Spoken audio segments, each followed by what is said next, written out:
So, meron tayong dumating ngayon na parcel, mga boss. Isang box na balot na balot. So, ang laman yan, MCB.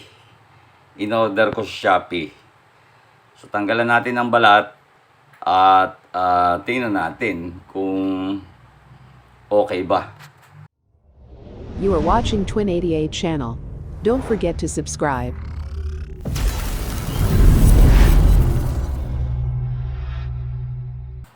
Huwag kang magtatampo, boss Edsel. Bakit sa Shopee ako kumuha?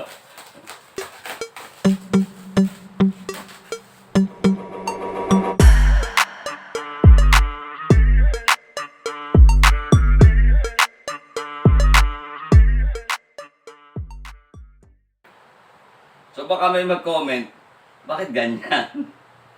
Bakit ganyan na box? Ang in-order ko talaga mga boss ay plain. So wala yung accessories. Dadalawang tornilyo nga nilagay niya. So mukha namang okay. Di konti lang tayo modify dito para mapinturan. So eto na yung MCB box na binili natin sa Shopee. Nilagyan ko na siya nitong mga tornilyo na may T-nuts.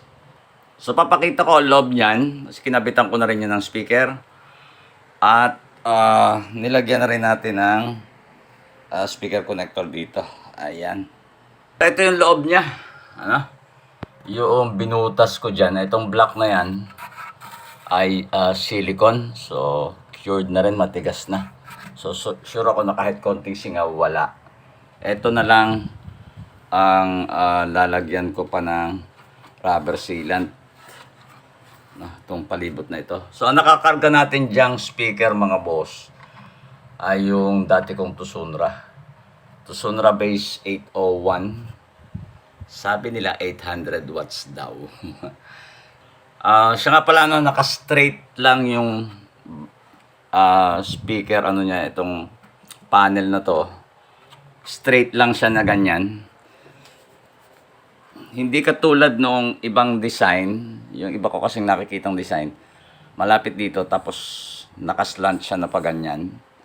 So siya ganito lang, straight. Subukan natin kung okay ba tumunog. So yan yung ating MCB na D8. So takpan ko lang muna at puproceed tayo sa sound check. Eto na yung box mga boss, buo na. Nilagyan ko na rin siya ng handle. Sa testing na tayo ngayon. Medyo makalat pa dito. So kabit lang natin tong speaker wire. Gagamitin natin MCB na D8. Ipe-pair ko sa kanya itong isa na to. So yung isang yon, ito hindi yan nagana. So ito lang yung gagamitin natin for comparison lang kung anong tunog niya.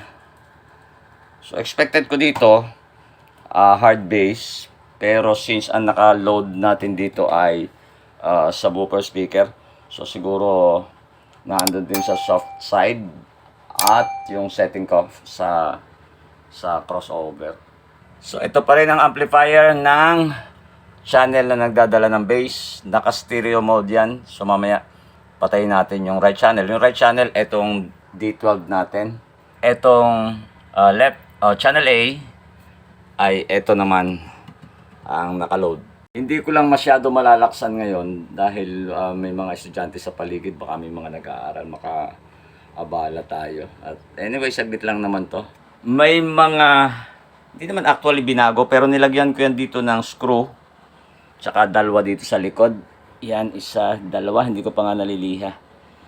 At pako din. Nag-add ako ng pako. Kasi pakiramdam ko parang nagbabibrate. Sobrang, ng space niya. Hindi nga siya yung slanted ang design.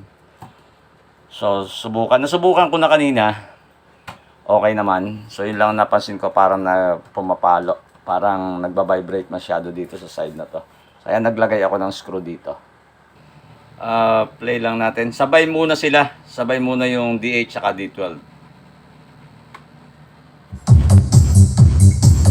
Nakayanig dito sa amin. So yan yung volume niya mga boss.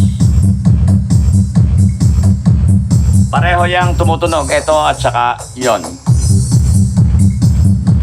So patayin natin ngayon yung D12. Ayan. D8 lang yan. Ito lang yan. Ito lang.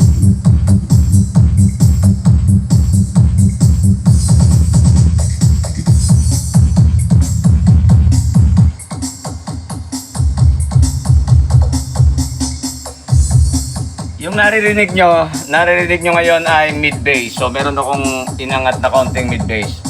Ito ngayon sa D12. Mas maganda kung naka-headset kayo. Ayan.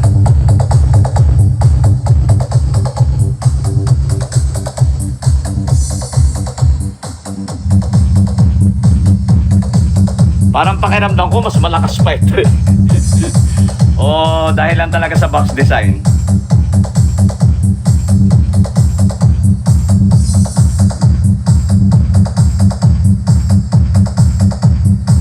Ayan mga boss.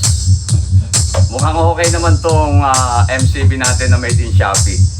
So, order pa ulit ako ng isa. Plano kong ilabas kasi sa New Year. Ito na lang D8. Dalawang D8 sa sub. Dalawang D8 sa mid at saka yung ating nasa taas na yan, yung 6 na speaker na yun ang plano ko na gamitin sa New Year. Meron nag-request na i-actual ko na sukatan yung impedance ng merong subwoofer dividing network. So i-actual ko yun kasi bumili ako ng Crown. Teka, patayin nga muna natin to. So, pinatay ko muna ang ingay. Bumili ako ng Crown dividing network, yung tingko 400 watts lang. Susubukan ko. Plano ko dito ilagay. Siguro doon, lagay ako ng mixing segment para pakita yung impedance. Kasi actually, magdadagdag dapat yun ng konti by Churi. Dahil yung coil natin ay meron yung resistance. So, hanggang dito na lang muna.